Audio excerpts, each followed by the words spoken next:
इसलिए एक बार संबंध जुड़ गया तो फिर कभी उस माया में कोई वज्रापात नहीं कि उसको अलग कर दे।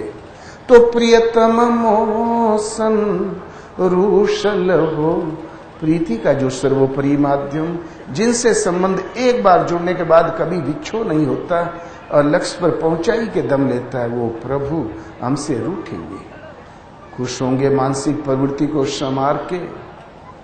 कबीर ने एक दृश्य और देखा, चलती चकिया देख के कबीर के सामने एक दुविधा खड़ी हो गई कि माया वाला ठीक रहेगा कि ब्रह्म भगवान ठीक रहेंगे। तो चलती चकिया देख के दिहा कबीरा रोय, दो पाटन के बीच में साबित बचन कोई। चल चक्की देखा कबीर ने, एक तरफ ब्रह्म और एक तरफ माया, एक तरफ विद्या और दूसरी तरफ अविद्या। भगवान सत्य हैं कि माया ही सत्य है? क्या बढ़िया प्रैक्टिस चल रही है, कितने इज्जत है, कितनी प्रतिष्ठा, यही ठीक हो सकता है। फिर नहीं नहीं भैया, कल फलाने चले गए, कल हमारा भी नंबर लग सकता है। भगवान सही होंगे। इन दो पाटलों के बीच में, इस उहापोह में समय बीतने लगा। साबित बचा न कोई, सर्वथा नष्ट तो नहीं हो सकता। कारण ममई वांशो जीव लोके, जीव भूते सनातन है। अर्जुन, मेरा विशुद्ध अंश है ये पुरुष, उतना ही पावन जितना भगवान अंश रूप में है, सनातन है, नष्ट तो नहीं हो सकता। लेकिन साबित बचा न कोई, अधकुचला अवश्य हो गया। कभी इधर दुविधा में, कभी उधर, तो दो पाटन के बीच में साबित बचा न कोई। इतने में समय कट गया। आए यमराज पलंग चढ़ी बैठे, चौदिसी धूं धूं उठल हो। इतने में यमराज आए, पलंग चढ़ के बैठ गए।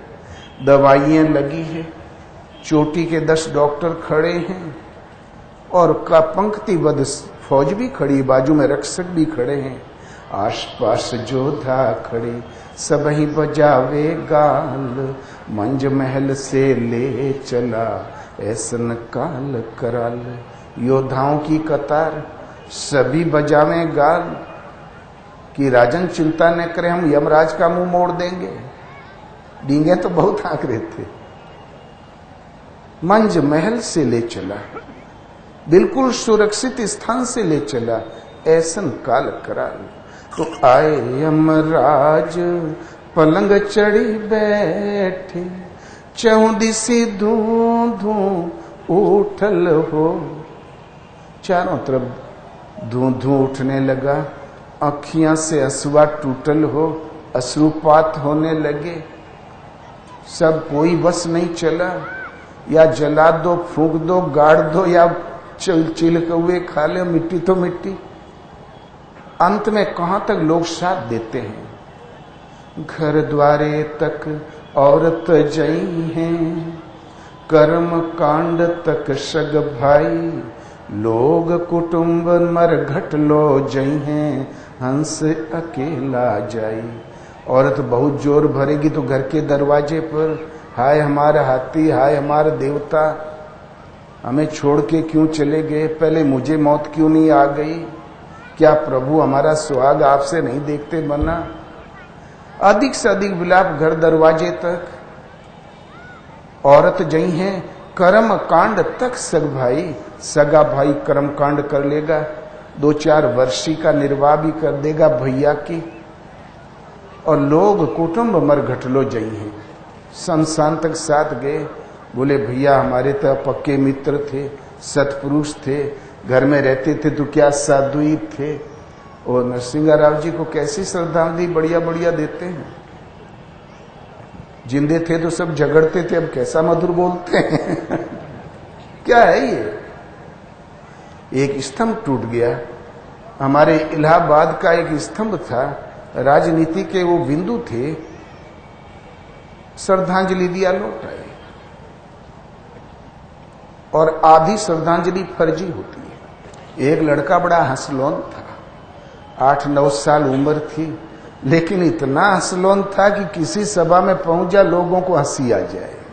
वो मुद्रा ही भगवान ने ऐसी बना दी।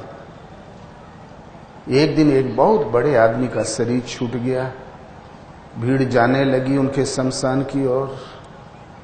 तब बोले पिताजी मैं भी चलूंगा। बोले देख तू मत चल, तू हंसा देगा, आज शोक मनाने का दिन है। तो बोले पिताजी शोक कैसे मनाया जाता है? बोले देख मूड़ी लटकाया जाता है, उदास होके एकदम खिन्न होके मूड़ी लटकाना पड़ता, तुमसे नहीं बनेगा। बोले मैं जरूर चलूंगा, जरूर देखूंगा, मैं भी शोक मनाऊंगा। लाश जल रही थी, सब शांत उदास बैठे थे। इतने में उस बच्चे को याद आ गया, अरे पापा ने कहा कि शोक मनाना होता मूड़ी लटका के। लगा आस्ते आस्ते मूड़ी लटकाने। पिताजी की निगाह पड़ी तो सोचे कि या ससुरा उपद्रव। वो दूसरी तरफ देखने लगे। जब मूड़ी जमीन से 4-5 उंगल ऊपर रह गई तब ताकार बोला, अरे बाबू यहाँ देख, वहां न देख, यहाँ देख। शोक मनाए भले भरे का मुंह लटक गया कि और लटकाऊं। सब हंस दिए। 2-4 को वास्तविक शोक था, बस वो पर बचे सब हंस दिए। बनावटीपन। लोग कुटुंब मर घटलो जई हैं,